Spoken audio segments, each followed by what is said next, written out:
금요일에 음악이 나오고 있습니다. 정말 한 주 동안 여러분 달려오시느라고 수고 많이 하셨고요. 바로 이 금요일 하면은 이 음악과 함께 또 떠오르는 두 분 오늘도 스튜디오에 나와 계신데요. 자, 한 분씩 소개해드리겠습니다. 먼저 인사이트K의 배종찬 연구소장이십니다. 안녕하세요. 안녕하십니까, 배종찬입니다. 예, 그리고 휴먼앤데이터의 이은영 소장님이십니다. 안녕하십니까? 네, 안녕하세요. 반갑습니다. 예, 그 뭐 가을인데 네, 금요일인데 네. 뭐 어디 단풍 구경 안 가세요? 아니 추워서 빨리 집에 갈래요. 사실 뭐 아니 오밤중에 하는 얘기는 아니고요. 단풍 좀 보고 싶은 마음이 간절하죠. 근데 네. 뭐 시간은 없고 사실 오늘도 그런 생각을 많이 하다가 나에게는 단풍 이상의 기품을 주는 프로그램이 있지. YTN의 정면승부야 이러면서 왔죠.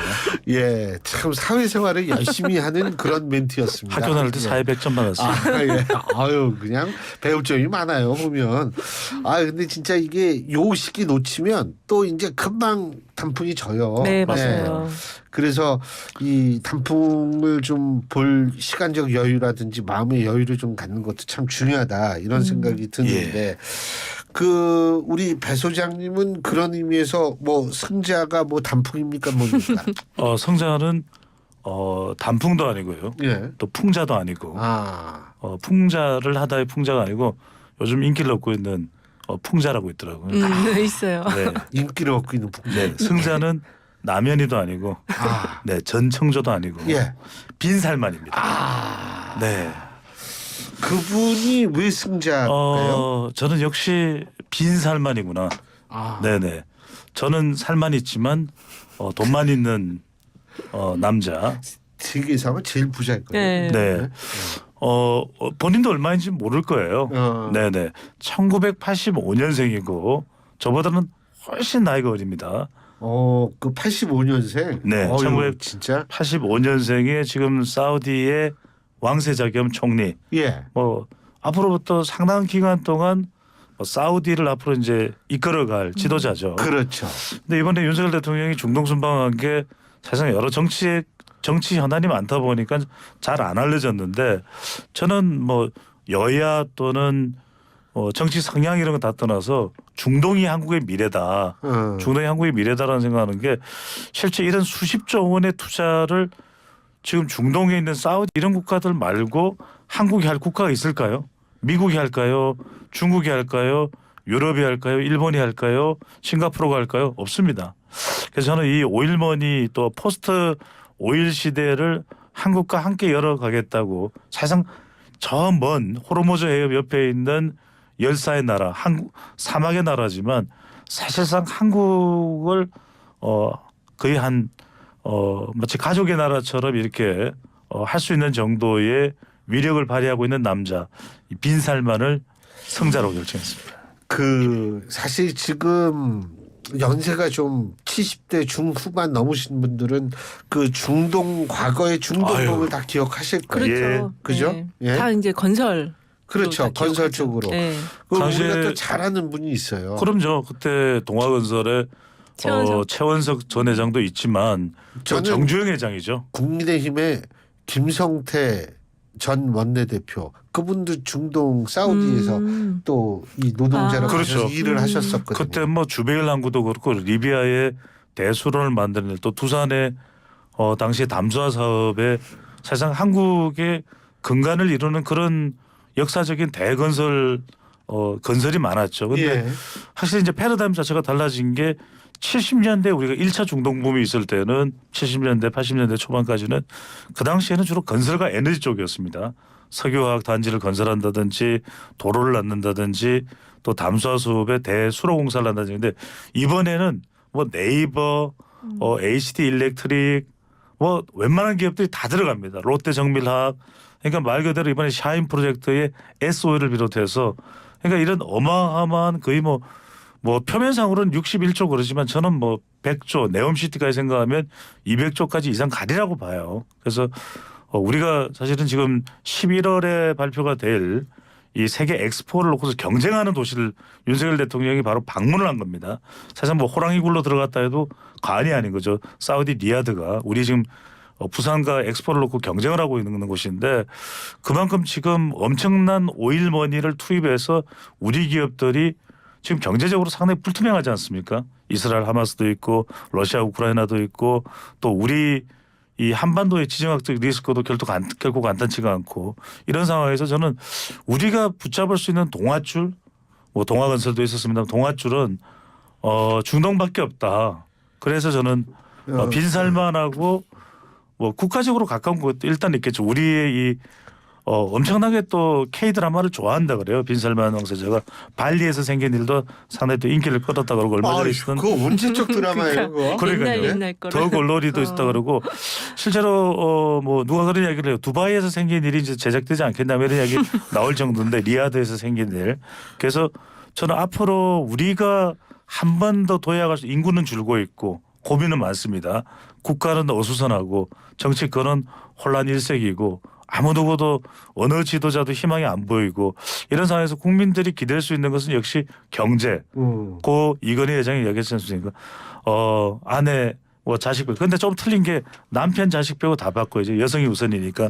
근데 그런 상황에서 중동의 가장 지금 핵심적인 키 인물이 빈살만이다. 저는 알겠습니다. 살만 있는데 계속 돈만 있는 강조하시네. 남자. 네. 아니 배살만 소장님이시잖아요.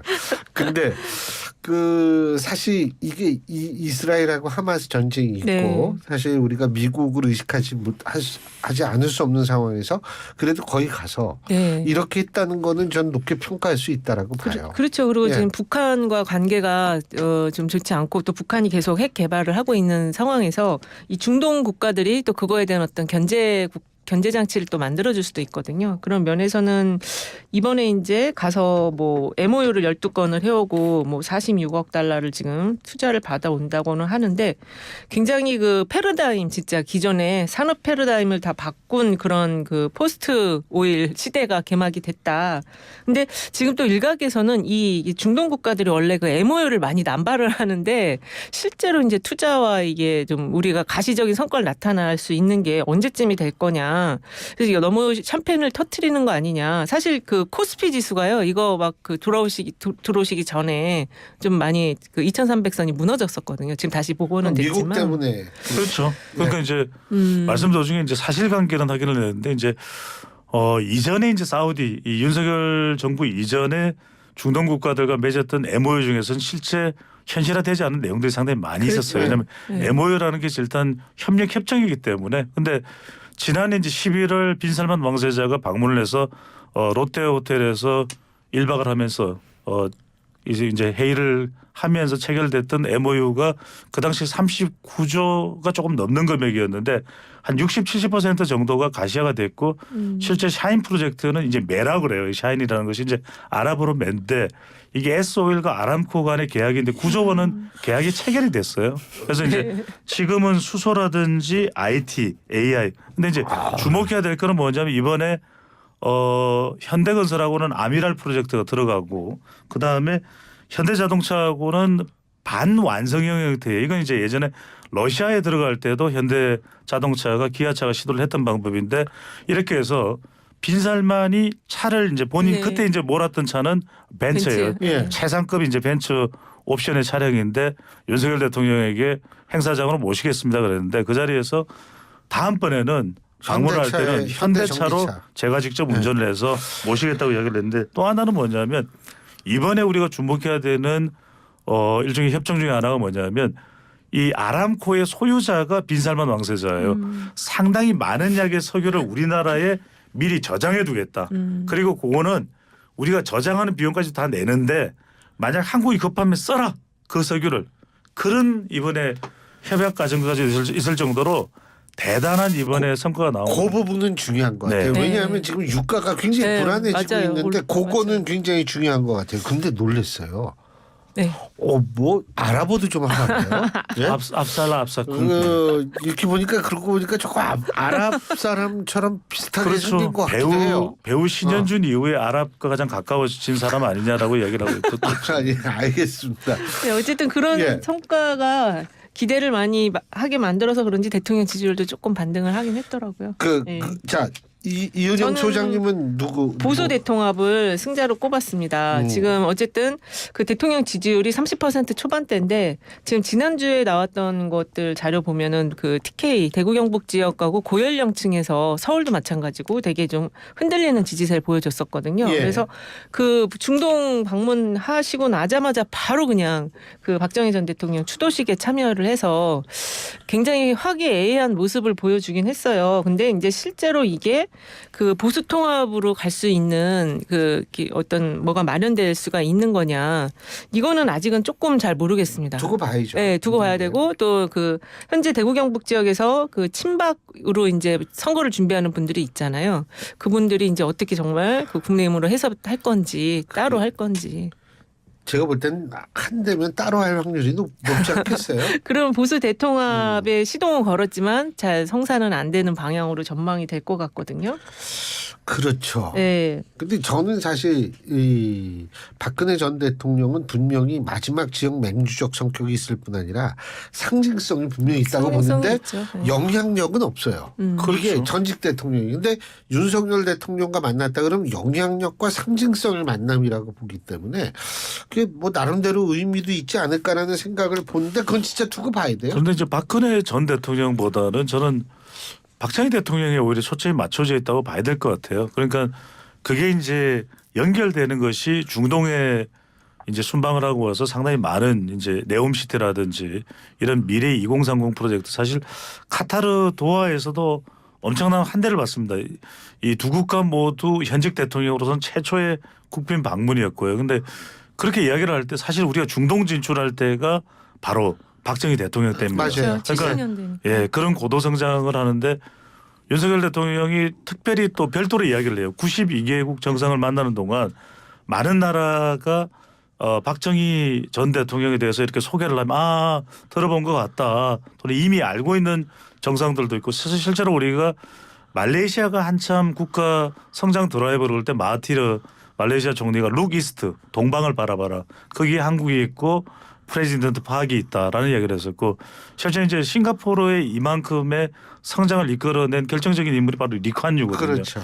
리쿠안유가 항상 이 박정희 대통령의 국가 경영 영역은 놀랍다. 우리가 공과를 평가를 할 때 뭐 정치적으로야 이제 장기 집권에 대한 부분에 대해서 이제 비판을 받지만 또 마지막에 상당히 좀 비극적인 또 운명 이런 부분을 비판을 받지만 고도 성장을 할 때 그 친서민적인 행보에 대해서는 많이들 또 지금도 그 부분에 대해서는 평가를 하는 분들이 많거든요. 그래서 심지어는 모내기를 했던 대통령 아니겠습니까? 모내기를 하고 이 막걸리 한 사발을 부어주면서, 그게 삽다리 막걸리인가요? 하여튼 그 막걸리를 부어주면서 임자 한잔 하시게나.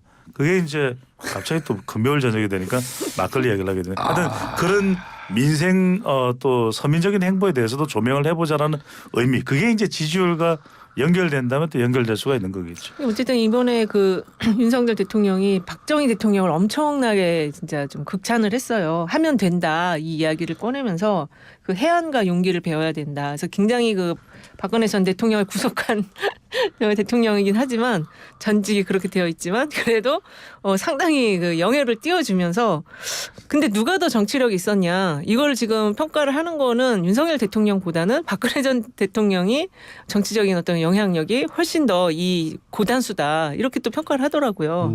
그러니까는 오늘 진짜 최종 승자는 윤석열 대통령이 돼야 되는데 이리 뛰고 저리 뛰고 했지만 최종 승자는 빈살만, 통 큰 빈살만과 그 다음에 이 통 큰 박근혜 전 대통령 이렇게 되는 것 같아요. 아니 근데 네. 사실은 맞는 말씀이시죠. 네. 아니 이 본인이 사실 감옥에도 갔다 왔는데 그러니까요.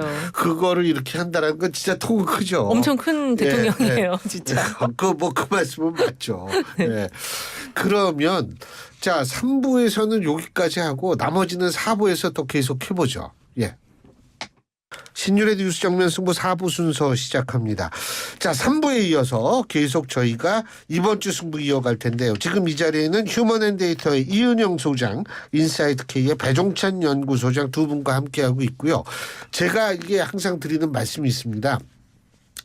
그 유튜브 들어가셔서 YTN 라디오 구독해 주시고요. 신율의 뉴스 정면 승부 좋아요와 댓글 부탁드리겠습니다. 날씨가 추워지니까 발음이 이게 좀 아니 근데 헷갈리기 시작합니다. 그 발음마저도 가을가을하는 그런 감성으로 너무나 좀 단풍단풍하는 느낌으로 예. 들립니다. 이거 이번 주 승부 말고 네. 이번 주 사회생활 뭐 이런 걸로 이름을 좀 바꿔야 될 것 같아요. 저는 이제 네. 뭐 지존에 올랐죠. 참. 근데 우리가 승자했는데 패자. 우리 네네. 배 소장님 패자. 이번 주 패자를 뭘로 할까 고심이 되다가 저는 21대 국회 국정감사로 했습니다. 사실상 이제 오늘로 거의 이제 상임위원회별로는 마무리가 되고 이제 종합감사가 이제 남아 있는데 저는 참 이게 뭐 21대 국회의만의 문제는 아닙니다만 왜 패자로 선택을 하냐면 제가 이제 요소별 분석을 해봤습니다. 과연 뭐 구체성이 있느냐, 또 뭐 보완성이 있느냐, 또 해결성이 있느냐, 뭐 지적하고 이런 건 좋다 이겁니다. 근데 고작 해야 동영상에서 볼만한 건 뭐 32년 차 배우 겸 가수인가요? 김민정 씨. 김민정 대표. 그분 말씀 잘하시더라고요. 그건 말씀을 잘하세요. 나와서 진짜 저는 아주 감동받았어요. 송도 명예 홍보 대사를 시켜도 됨직할 진짜 정도로 그분 예, 말씀 예. 잘하시더라고요. 근데 저는 자꾸만 그 김민정 이 대표가 나와서 국정감사에서 정언을 하는데 그 생각밖에 안 드는 거예요. 이제는 네. 이거 편집해 주십시오. 예. 네. 그래서 근데 실제로 그 국민의힘 한 국회의원은 팬으로서 답변 기회를 드렸다라고 이야기할 정도로 친구인데 우리 국민들 제가 이런 말씀 드린 그렇지만 우리 국민들이 뭐 팬심 뭐 체크하고 이렇게 한가롭습니까? 저는 그러니까요. 경제 상황 어렵고 이건 뭐 국민의힘만 얘기하는 게 아니라 더불어민주당도 그렇고 저는 완전 뜯어 고쳐야 돼요. 그래서 이 제도를 많이들 이야기해왔지만 저는 상설 국정감사로 가야 된다. 이게 문제의 상시화가 되는 거 아니에요? 그렇게 되면? 근데 저는 그렇게 보는 게 아니라 제도 자체를 지금 이렇게 한 달에 뭐 수십 개의 피감 기관을 다 내용을 본다. 또 그리고 뭐 3천 쪽의 자료를 본다. 언제 보죠? 어떻게 보죠? 그러니까 저는 이거 해봐야 맹탕 되는 거고 저는 이럴 때 좀 이제 우리가 21세기의 2024년을 향해 가는 22대 국회로 가는 좀 초첨단의 IT 그러니까 중동에서도 먹히는 정도의 K 국회 정도를 만들 필요가 있는데 저는 미국 제도처럼 가야 될 것 같아요. 독일처럼 아예 웬만한 자료는 밑에 국회 전문위원이나 보좌진이나 국회 예산정책처에서 다 알아서 했으면 좋겠어요. 그리고 정말 핵심 쟁점 내용만 올리라 이거예요. 올려서 집중하고 뭐 여기서 누구 뭐 장관 나온 사람 장관 끝에 뭐 인사청문회 거슬러 올라가서 질문하고 이러다 보면 하세월이에요. 그래서 그건 좋다 이거예요. 다른 기회에 하고 국정감사 때는 철저히 국민과 관련된 거 이건 뭐 예산이 허투루 사용된 게 뭐가 있다든지 이런 걸 좀 집중적으로 짚었으면 좋겠어요. 그래서 짚어서 어떻게 보완을 할 건지에 대해서 안을 내고 그러니까 미국 같은 경우는 실제적으로 미국도 우리가 무조건 하고 미국 비교하고 일본 비교하고 영국 비교할 건 아니지만 잘하는 거는 우리가 비교를 할 필요가 있는 게 미국 같은 경우에는 그거 제대로 보완 안 하면 정말 법안으로 공격을 해요. 행정부를. 그래서 저는 여야가 다 같이 이 부분에 대해서 어떻게 보완하고 해결하겠다는 답변을 끌어낸 다음에 그걸 11월 둘째 주 해마다 11월 둘째 주 상설 감사니까 계속 하긴 합니다. 그 중간 과정에서 공동 책임하에 발표를 하라 이거예요. 그래서 국회가 이런 거는 정부를 감사해서 보완을 했다. 그래서 이거 발표 드립니다. 국민들께. 저는 이 절차 없이는 또 맹탕국회 될 것 같습니다. 동의하세요? 예, 근데 저도 동의를 하는데 그러니까 이 국회 그 국감의 형식을 좀 바꾸자라는 얘기가 이번에 좀 나오긴 나왔어요. 그 7분 발언 통해서 이거 그 짧은 기간 동안에 뭐를 한다라는 게 어려우니까 결국에는 의원이 자기 홍보의 시간으로 그 7분을 활용하거든요. 그래서 오늘 그 갤럽 그 자료 보면 나와요. 예, 국회 평가가 긍정 평가 13%고 부정 평가 80이 굉장히 나왔어요. 놀랍게 봤어요. 저도 진짜 놀랐습니다. 13%나 그걸 긍정 평가 국회의원들 가족들이 뭐 그냥 했나? 아니 그것보다는 내용을 다 알 수가 없으니까 그냥 호감 이미지적으로. 비호감 정도로 네. 했을 수 있기 때문에 실제 내용을 안다 그러면 더 냉혹한 평가가 나왔을 수도 근데 있는 거죠. 어떻게 그 부정 평가가 80이나 나왔는지 이게 진짜 놀랍더라고요. 저는 원래 좀 90몇 % 나와야 맞는 거 아닌가 이런 생각도 들었어요. 근데 이게 저는 22대 국회는 적어도 21대 참고로 예. 한국갤럽 여론조사는 저희가 앞서 일부에서 말씀을 드렸습니다. 그렇습니다. 근데 뭐 더 또 궁금하신 분이 있으면 10월 24일, 26일 3일간 조사했고요. 전국 1,003명을 대상으로 조사한 여론조사입니다. 응답률은 13.6%, 한국갤럽 자체 조사고요. 자세한 사항은 중앙선거 여론조사심의위원회 홈페이지를 참조하시면 됩니다. 정말 잘했습니다. 이게 왜냐하면 방심위에서 체크를 하기 때문에 우리가 방심하면 안 돼요. 그래서 방심이구나. 한치도 방심을 하면 안 됩니다. 그렇군요. 근데 이게 왜 그러냐면은 22대 국회라면 21대 국회에서 그걸 만들어야 돼요. 제도를 아예 국회를 앞으로 어떤 식으로 운영을 하는 걸 할지에 대해서 그걸 정해놓고 22대 국회는 어쨌거나 다시 또 국회의원이 되는 사람도 있겠지만 그걸 지금 21대 국회가 적어도 더 추가적인 비난의 대상이 되지 않기 위해서라도 정말 국회는 앞으로 그렇게 생산적으로 효능적으로 돌아가도록 만들겠다. 그 국회법을 통과시키라 이거죠. 그래도 이번에 성과가 그 증인이 이석을 했을 때 그거를 이제 사퇴 의사로 간주한다. 그 법은 만들었잖아요. 청문회 법. 네. 그래서 어쨌든 그런 시기로라도 그런 식으로라도 그게 일반적인 경우는 아니잖아요. 네. 솔직한 얘기로. 어쨌든 근데 앞으로 또 나올 수도 있어요. 이미 이런 모습을 보였기 때문에. 그건 잘한 거죠. 잘했는데 이제 제가 말씀드리는 거는 국회에 대해서 평가가 이렇게 정말 땅바닥에 떨어져 있는 상황이면 적어도 21대 국회에서 물론 우리 눈에는 안 보이는 거지만 나름 역할을 한 것도 분명히 있을 거예요. 우리가 뭐 싸잡아서 비난을 할 일은 아닙니다만 적어도 이제 이 정도 대한민국 정도 수준 되는 국회라면 바뀌어야죠.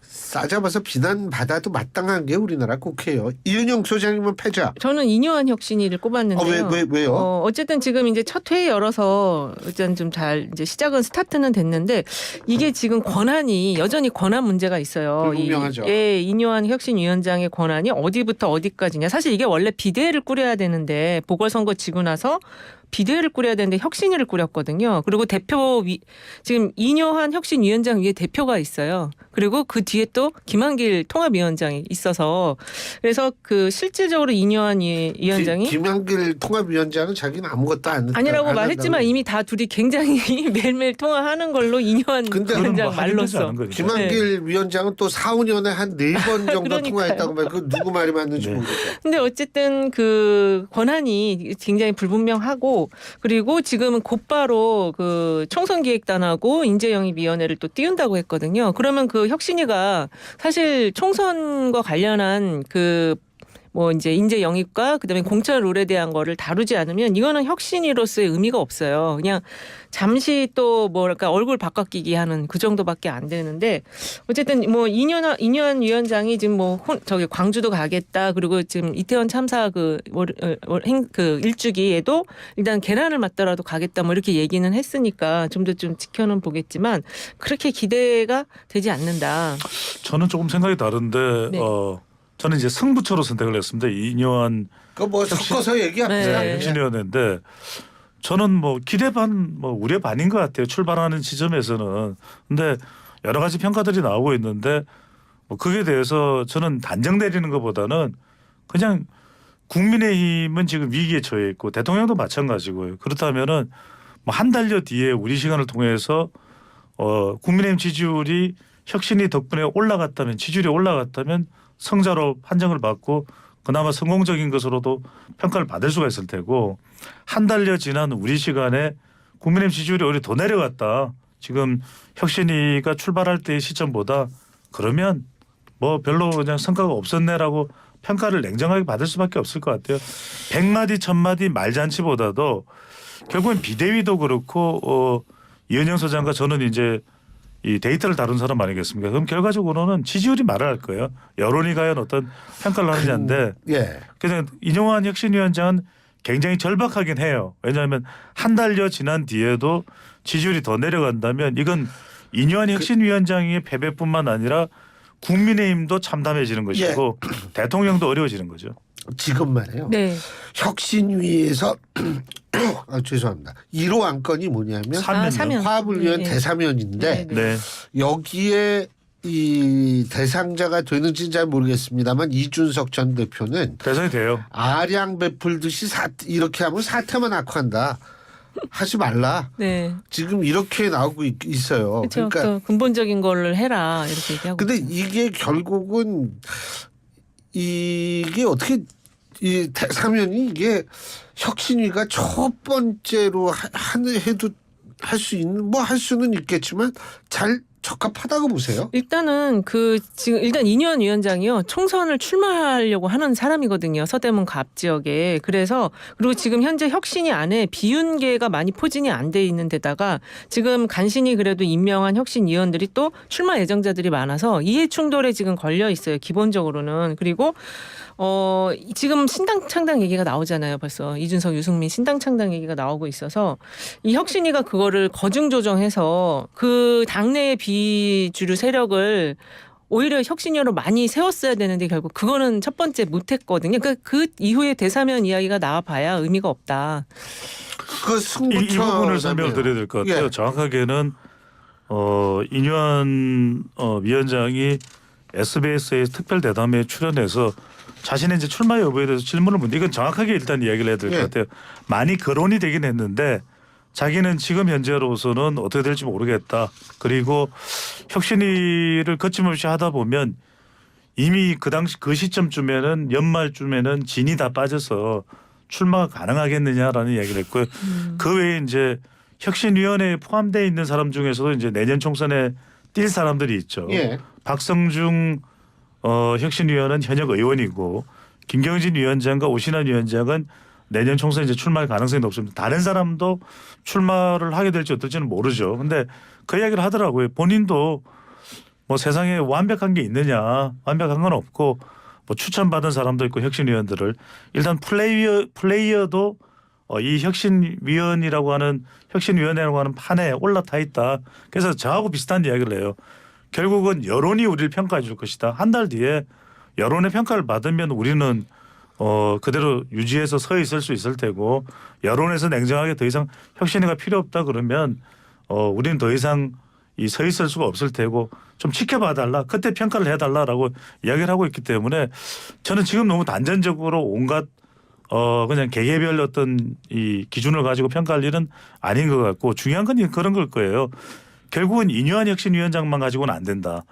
김기현 대표나 윤석열 대통령이 얼마나 여기에 부응하느냐가 중요할 거예요. 그리고 지원을 해주고 네. 이렇게 그렇죠. 돼야 되는데 근데 이제 안 제가 된다고. 한마디만 드리면은 근데 이뇨한 혁신위원회가 실패를 한다라는 의미는 국민의힘도 실패고 대통령도 내년 총선을 대비했을 때 상당히 난감한 상황이 될 수밖에 없을 거예요. 그래서 그런 절박한 상황이 작동되느냐 안 되느냐는 봐야 될 것 같고 중요한 건 그런데 이제 하나 더 말씀을 드릴 수밖에 없는 게 이태원 이제 행사에 참여 여부인데 그렇죠.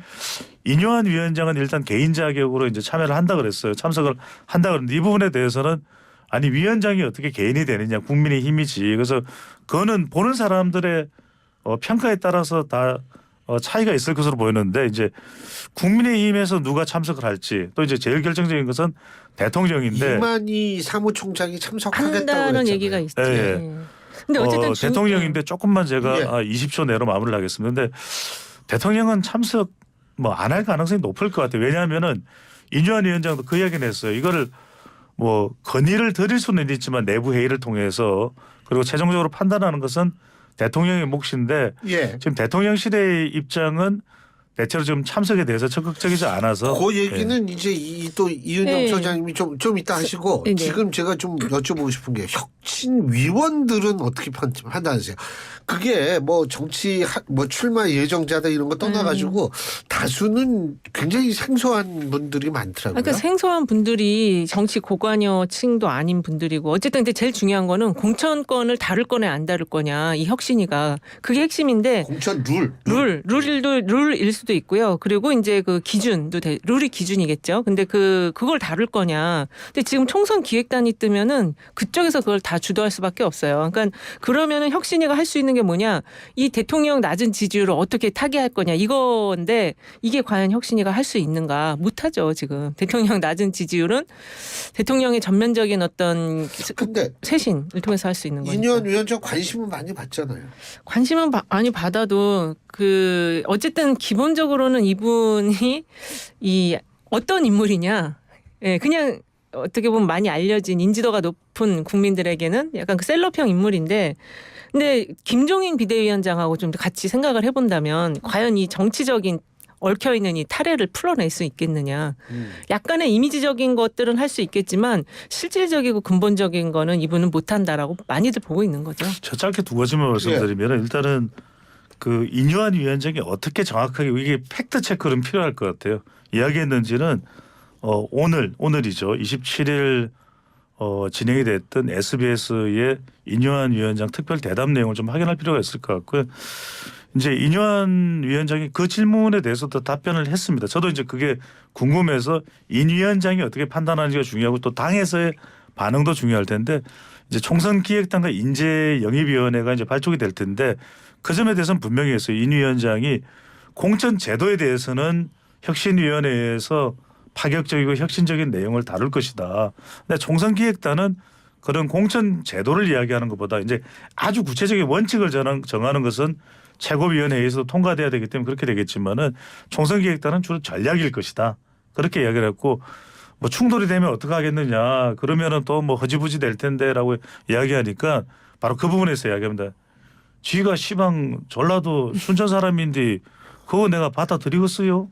내가 시방 그러면 그만두고 나 잡아 주고 그렇게 강하게 이야기를 했어요. 그래서 이제 저는 물론 이제 뭐 정치 성향에 따라서 국민의힘 혁신위원회에 대해서 호불호가 엇갈리겠지만 저는 그냥 데이터 전문가이기 때문에 한 달 뒤에 국민의힘 지지율이 적어도 더 올라가 있으면 지금보다 7% 이상 더 올라가 있으면 그래도 고무적인 것이고 지지율이 거꾸로 더 내려갔다면 그건 어떤 이야기를 한다 하더라도 별로 성공적이지 그렇죠. 않은 것일 수가 있다라고 봐야 될 것 같아요. 한 달 안에 대통령 지지율을 올려야 되고 지금 탈당하려고 하는 움직임들을 중지를 시켜야 되거든요. 그 두 가지가 인요한 혁신위가 그나마 좀 역할을 한다면 그 두 가지를 해야 된다. 그 두 가지 방안에 제안을 해야 된다는 거죠. 승부처도 말씀해 주세요. 저는 이태원 참사 특별법 제정을 승부처로 꼽았는데요. 지금 아까도 말씀하신 것처럼 지금 그 대통령은 이태원 집회와 그러니까 추모식과 관련해서 정치 집회로 규정을 해서 참석하지 않는다고 했는데 사실 어저께 갔던 그 박정희 전 대통령의 그 추도식이 더 정치적인 의미가 많이 담겨 있는 거였거든요. 근데 거기는 가고 여기는 안 간다. 그리고 아직 이 참사 특별법 자체가 지금 제정이 안 되고 있는 이유가 국민의힘이 반대를 하기 때문에 지금 제정이 안 되고 있는 것도 있어요. 그래서 오늘 그 용산구의원, 국민의힘 용산구의원 김선영 의원이 탈당을 했거든요. 이 민주당으로 지금 당적을 이제 바꿨고 그리고 여전히 지금 박희원 구청장이 근무를 하고 있어요. 이게 아마 여론조사를 해본다면 그때 2022년 11월 7, 8일 날 MBC가 코리아 리서치에 의뢰해서 1,001명 대상으로 조사한 그 당시의 상황을 보면 정부 대응이 부적절했다가 72.9%인데 아마 지금도 이걸 똑같이 물어보면 똑같은 숫자가 나올 것 같거든요. 개선된 게 하나도 없다. 그리고 사람들은 여전히 그 대규모의 집회라든지 이런 거에 대한 정부의 관리 자체에 대해서 좀 두려움을 갖는다. 그러니까 믿지를 못한다. 신뢰하지 않는다. 이런 게 나올 것 같아요. 그래서 이거는 여야가 모두 지금 그 참사 특별법 제정에 대해서 일주기 안에는 좀 해결을 해줬으면 좋겠다. 유가족들을 생각해서라도. 제가 좀 팩트 체크를 겸해서 좀 말씀드리면 이제 박정희 전 대통령 추도식과 이 부분에 대해서는 이제 정치적인 집회라기보다는 더불어민주당과 이제 야당이 이 주도로 하는 이제 이태원 참사 추모식이 되기 때문에 그 정치적인 집회의 성격이 있다기 때문에 이거는 박정희 전 대통령의 추도식하고는 좀 구분이 될 것 같은데 그렇다 하더라도 지금 유가족들이 그렇다면 유가족들이 중심으로 주관하는 행사를 할 테니까 다시 초대장을 발송합니다라고 또 이야기가 나왔거든요. 저는 적어도 이태원 참사는 어떤 사고를 당하면 제일 큰 건 필요한 건 위로입니다. 그렇죠. 대통령도 그렇고 또 국민의힘도 그렇고 인요한 혁신위원장이 나서는 것보다는 대통령과 국민의힘이 더 적극적으로 더 전향적으로 나서야 되겠죠. 그렇죠. 그리고 지금 분향소가 아직 시청 앞에 있는데 이것도 유가족들이 원하는 방향대로 처리를 할 수 있게 해줘야 될 것 같아요. 네. 근데 어쨌든 지금 이뇨한 위원장은 간다는 얘기죠. 그렇죠. 그렇습니다. 그리고 이만희 사무총장도 간다는 얘기 아닙니까? 지도부는 가는 거죠. 지도부는 네. 가는 거죠. 근데 이만희 사무총장이 간 거면 근데 개인 자격이라고 그랬어요. 김기현 대표가 개인 자격으로 갈 수 있는 것 아닌가요? 그러니까 그렇게 굳이 왜 개인 자격으로 가냐 이거죠. 여당의 대표로 가서 위로를 해주면 더 크게 위로를 할 수도 있는 거잖아요. 그게 좀 하여간 어쨌든 그리고 이제 중요한 거는 이런 참사가 다시는 발생하지 않겠죠. 않도록 그럼요. 이 만드는 것이 제일 중요한 것 같아요. 그렇죠. 제가 볼 때는. 예. 그래서 그 관련 법들이 지금 국회에 계류돼 있다라고 네. 하니까 이런 것들부터 좀 빨리 어떻게 이 처리를 해야 되는 거 아닌가 이런 생각도 좀 들게 되는데요. 어쨌든 앞으로 어떻게 될지는 좀 지켜보죠. 네. 정말 그때 생각해 보면 너무 놀란. 저 그럼요. 밤새고 봤거든요. 맞아요. 예, 오늘 두 분 말씀 여기까지 듣겠습니다. 고맙습니다. 네, 감사합니다. 고맙습니다. 예, 지금까지 인사이트 K의 배종찬 연구소장, 휴먼앤데이터 이은영 소장 두 분과 함께했습니다.